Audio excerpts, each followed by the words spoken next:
you what, this is going to sound crazy if anybody wants to think I'm nuts. I've had one call where it's kind of funny to say this, where I just went, if there's such a thing as demonic possession, this might be it.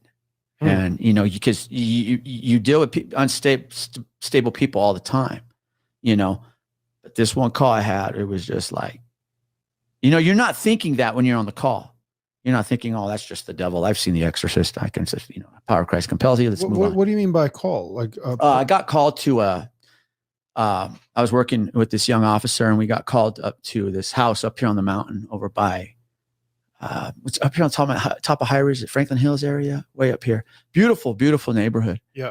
And the call comes in on the computer, and it says, this guy wants his wife taken to the psychiatric center. He's just, the officers to give her a ride. And I was kind of like, man, that's your wife. That's your problem, man. You take her. But I felt like a dick when I got there because it was anything but. We get there, we knock on the door, and this elderly man opens, and he says, hey, my wife's been in the psych center for months.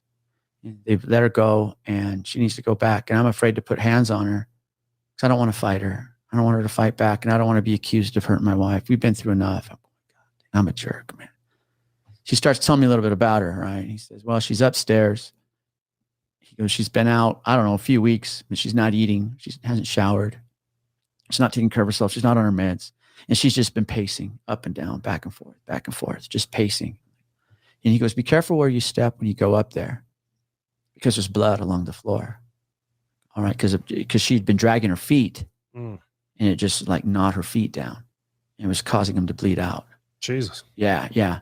So right then, their son comes out of the kitchen or something. He's like, hey, what's up, you guys? We're like, hey, what's up, man? And I notice he has those T-shirts, those wife beaters, is that what they're called, the tank top, real tight. And I notice he has fresh ink on. He just got tatted up because he's got ointment. I just catch this. And so we're all talking. And, the dude says, well, go upstairs. Just be careful. She's up there. This is kind of already eerie because he's like, be careful. All right, man. Wait, were you by yourself? I had an officer with me. I had a young female with me. And as we walk up the steps, beautiful home. I can't reiterate how lovely this home was. As we come up off the steps, there's these double doors. And man, it's like right out of the movies. There she is. She's straight back. And she's just kind of taking that torque stance where she just tweaked, and her hair is just stringy and matted down, just all matted out. And her skin is just pasty, and she's doing this breathing like, I'm going, fuck. I'm going, man. And she pops up, right? And she just starts walking towards us. I'm going like, oh shit. And that's like, I'm going like, what do you do? I'm like, hey, come here. Give me your hands. Let's talk this out.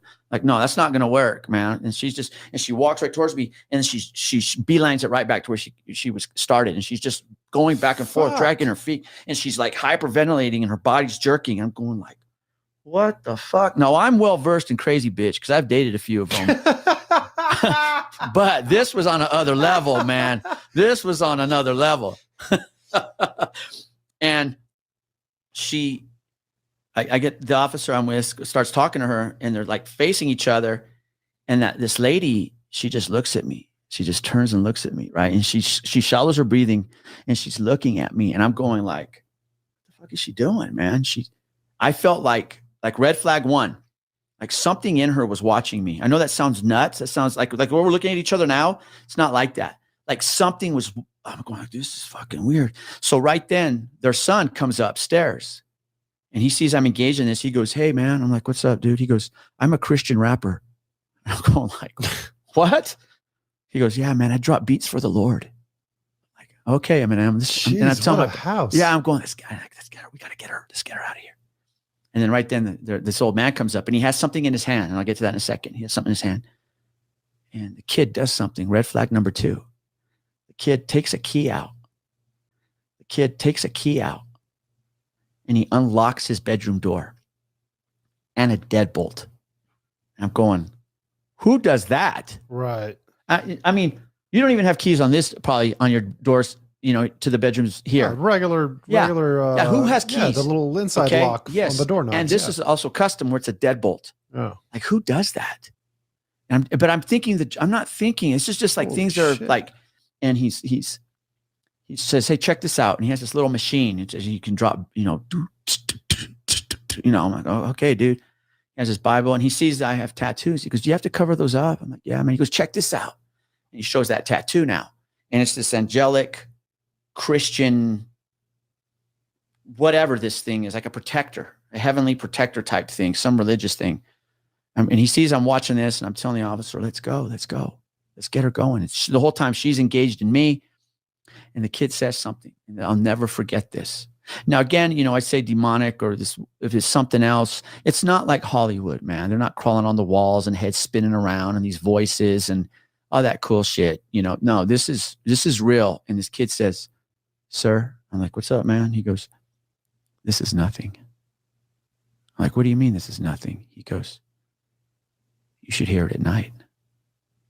I go, Jeez. you should hear it at night. I go, this is your mother. You refer to her as it? He goes, that's not my mom, bro. He goes, I don't know what that is. He goes, and that's why I lock my door. I went, fuck this, man. So we get her, right? We're like, I'm telling the officer, we got to take her. Well, then the old man's standing there with that thing in his hand. You know how nowadays we have our phones and I can show you pictures or just send you pictures, like this is my daughter's, my family, whatever, Right. jujitsu, whatever we're doing. He has a Rolodex, like 3x5 pictures that maybe your parents had, like a little album. Right. And they had just moved here from maybe Idaho or Iowa. Again, lovely home. And he's flipping through it and he gets to this picture of this woman in the kitchen in that house. And that was her. And she's stunning. And I'm like, is this her? He goes, yeah. I go, what happened? He goes, we don't know. They don't know. I see, she's an addict. Is she on drugs? History of any of that? But wait, they don't know who she is? No, that's his wife. They don't know what happened to her, according to her husband. Oh, so Yeah. when the kid said that's not his mom. Yeah. What he's saying, what he's seeing, like what she's doing. In her current state. Yes. He goes, that's Okay. not my mom. Okay. That's not like what he's saying is that's not the woman I know. Right. Yeah. That's mom. But So he deadbolts his door at night Yes. because of her. yes, The demons come out. whatever it is, man. Fuck. Yeah. And we ended up, there's no dramatic, heroic ending. We ended up getting her to the psychiatric center. We gave her a ride. The breathing continued. Her demeanor continued. And we turned her over to the psych center. Her husband was there, walked her in, and that was the end of it. Don't know whatever happened.